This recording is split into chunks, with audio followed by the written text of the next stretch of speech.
The moment the flashing red and blue lights bounced off the lake's surface, I now knew this wasn't going to be an ordinary neighborhood spat. Karen, queen of the HOA and self-appointed guardian of her lake, had called the cops on me for refusing to join her HOA. What she didn't know, though, was that I wasn't just another stubborn homeowner. I was the man who owned the land beneath her very house. And by the time the night was over, her empire of fines, threats, and HOA tyranny would come crashing down. It all started when I inherited my grandfather's property, sprawling stretch of wooded acres wrapping around most of Willow Bend Lake. The land wasn't just beautiful. It carried history. My grandfather had purchased it long before the suburban sprawl crept in, and he'd always made sure the lake remained open for fishing, canoeing, and quiet reflection. But then came the HOA, about 15 years ago. Developers built a gated community on one side of the lake. They advertised exclusive lake access to sell their overpriced homes. Forming the Willow Bend Lake HOA, they put up fences, built a community dock, and acted as though they owned the water. They didn't. According to county records, my family still owned the water rights in 80% of the shoreline, including the section where the HOA had built their so-called exclusive dock. I'd been back in town for only a week when Karen, the president of the HOA, marched across my driveway with a clipboard and a fake smile. "Good afternoon," she said, looking me up and down like I didn't belong. "We haven't met. I'm Karen, president of the Willow Bend Lake Homeowners Association.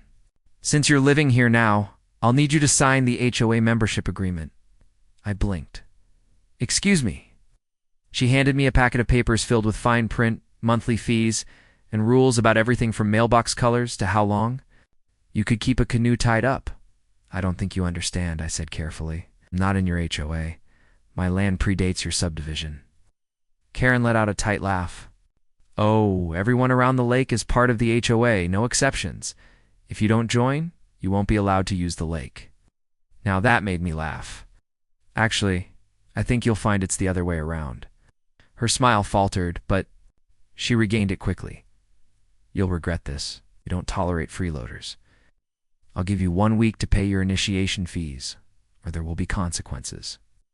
I watched her storm back to her SUV, already plotting whatever scheme she thought would intimidate me. She had no idea she'd just declared war on her landlord. Within days, the HOA was at full throttle. I got letters demanding thousands in back dues, notices taped to my gate threatening legal action, and even a fine for having my fishing boat tied up at my own dock. The most laughable part, Karen sent a community newsletter calling me an unregistered squatter on my own family's land. I ignored her at first. But when I caught 2 HOA board members snooping around my property, taking pictures, I decided enough was enough.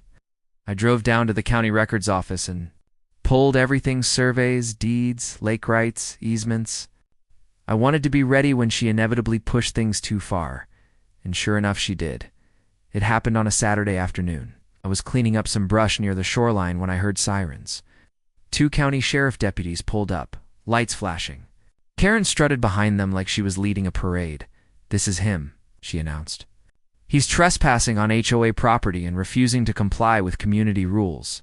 Arrest him immediately." The deputies glanced at me, then at each other. "Sir, can we see some ID?" I handed over my license and the deed I'd brought along. "Just in case." The younger deputy read through it, eyebrows climbing higher with each line. "Ma'am," he finally said, turning to Karen, "this document says he owns this property and the majority of the shoreline?" Karen's face turned beet red. "That's impossible. The HOA owns the lake. We voted on it." I couldn't help it, I laughed. "You can't vote away property rights, Karen. That's not how the law works." The older deputy cleared his throat. "Ma'am, unless you have evidence of a crime, this isn't a police matter.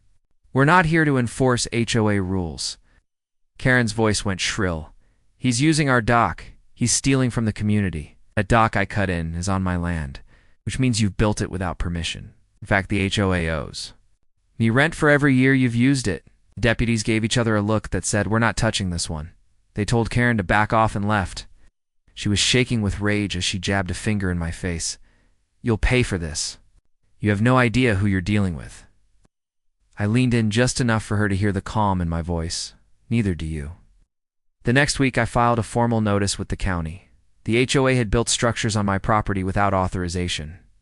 I also sent a cease and desist letter demanding they stop collecting dues for lake access they didn't own. Word spread through the neighborhood like wildfire. Homeowners began asking questions at HOA meetings. Why were they paying thousands in dues if the HOA didn't own the lake? Why had Karen promised exclusive rights when she never had them? Karen doubled down, insisting I was lying, but the county records didn't lie. And I wasn't finished. I met with a lawyer and drafted lease agreements fair, affordable permits for homeowners who wanted to use the lake. Unlike Karen's suffocating rules, mine were simple. Respect the water, clean up after yourself, and no harassment. Within a month, half the neighborhood had canceled their HOA dues and signed permits with me instead. The HOA's budget dried up almost overnight. Karen wasn't used to losing control. She tried everything, accusing me of fraud, threatening lawsuits, even spreading rumors that I was running an illegal fishing business. But each time I countered, with facts, documents, and a calm smile. The breaking point came at the HOA's annual meeting. I decided to attend, just to watch the fireworks. The community center was packed, homeowners buzzing with frustration. Karen stood at the podium, sweating under the fluorescent lights as people shouted questions. Why didn't you tell us he owns the shoreline? Where's all our money going? Why are we paying fines when the lake isn't even yours? Karen tried to spin it, claiming I was hijacking the community.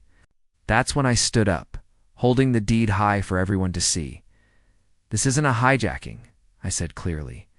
This is ownership. My grandfather bought this land decades before your HOA existed. If you want to enjoy the lake, you deal. With me, not her? The room erupted in applause. Karen's face crumpled. She tried to gavel the meeting back to order, but it was no use.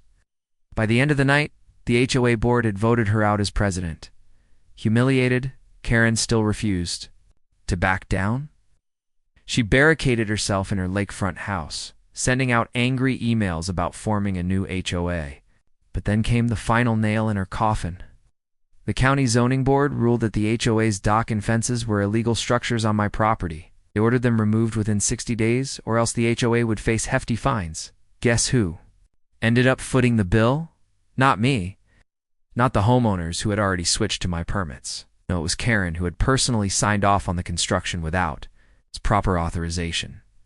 She had to pay thousands out of her own pocket to dismantle the dock she'd once bragged about as hers. By the end of the year, the HOA had dissolved. Homeowners now dealt with me directly, and most were relieved. They got to enjoy the lake without Karen's endless fines and inspections. One summer evening, as I sat on my grandfather's old rocking chair overlooking the water, a few neighbors came by with drinks and a barbecue invite.